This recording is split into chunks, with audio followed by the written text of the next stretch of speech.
2008년 블룸버그에 스티브 잡스의 부고 기사가 나오자 세계 금융시장이 발칵 뒤집힌 적이 있었습니다. 하지만 오보였습니다. 2005년에는 유럽의 한 방송사가 교황 요한 바오로 2세의 부고 기사를 실수로 인터넷에 올려 뉴스거리가 되기도 했습니다. 이뿐만이 아니라 영국 여왕 엘리자베스 2세, 레이건 전 대통령, 배우 커크 더글라스, 헤지펀드의 대부로 불리는 거물 투자자 조지 소로스 등 멀쩡한 사람의 부고 기사 오보 해프닝이 종종 일어나 세상을 깜짝 놀라게 합니다. 이와는 달리 오보는 아니었지만 묘한 부고 기사도 있었습니다. 2011년 엘리자베스 테일러가 세상을 뜨자 뉴욕타임즈 일면에 부고 기사가 나왔습니다. 신문 내면 분량의 방대한 기사였는데 그 내용이 워낙 충실해 많은 이들의 주목을 받았습니다. 헌데 놀라운 것은 그 기사를 쓴 사람이 엘리자베스 테일러보다 이미 6년 전에 사망한 평론가이자 영화 전문 기자였던 것입니다. 그녀가 사망할 것에 대비해 기사를 미리 써뒀던 것인데 정작 기사의 주인공보다 기사 작성자가 먼저 사망한 셈입니다. 이러한 일은 죽음이 예고 없이 찾아오기 때문에 언론사가 통상 유명인의 부고 기사를 미리 준비했다가 사망하게 되면 바로 출고하는 관행 때문입니다. 아예 부고 편집팀을 수시로 꾸려 부고를 미리 쓰는 언론사도 있습니다. 특히 영미권 언론사는 부고 기사에 각별한 정성으로 다룰 뿐만 아니라 대상이 되는 인물의 삶을 젊었을 때부터 사망할 때까지 수십 년간을 꾸준히 작성해 모아두었다가 부고 기사를 내는 경우도 있습니다. 그러다 보니 저명 인사의 부고 기사는 많은 지면을 할애 고인이 남긴 업적을 신속하게 조명하고 평가하는 겁니다. 말하자면 작은 자서전이 되는 셈입니다. 그렇다고 저명 인사의 부고 기사에 찬사만 들어놓지는 않습니다. 그런 면에선 특히 뉴욕타임즈의 부고가 아주 엄격합니다.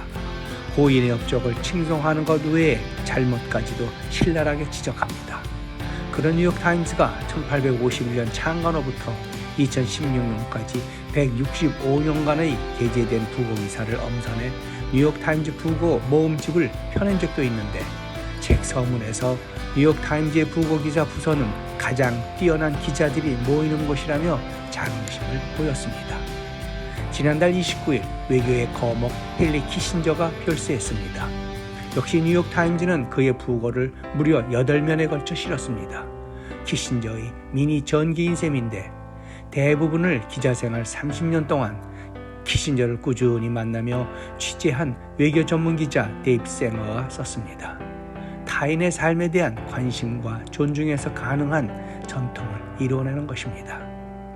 하지만 부고가 그런 저명인만 대상으로 삼는 것은 아닙니다.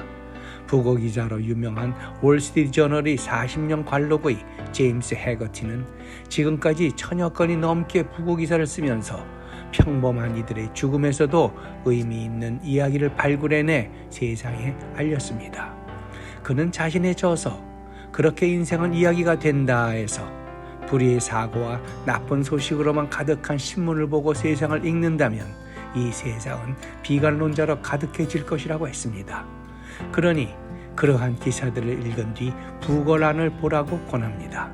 그 이유는 그 기사에서 나보다 더 어려운 문제를 겪었음에도 잘 견뎌낸 삶을 만나게 되면서 나에게 도움이 될 수 있기 때문이라고 했습니다. 최고의 반면교사란 말입니다. 그러면서 독자들에게 자신의 부고를 미리 써보라고 권합니다. 그것은 유가족이 고인을 사랑한다 해도 당신 인생에 대해 가장 잘 아는 사람은 당신밖에 없으니 내 부고를 나보다 잘 쓸 수는 없기 때문이라고 했습니다. 당나라 시성 두보의 시 중에 개관사정이란 말이 있습니다.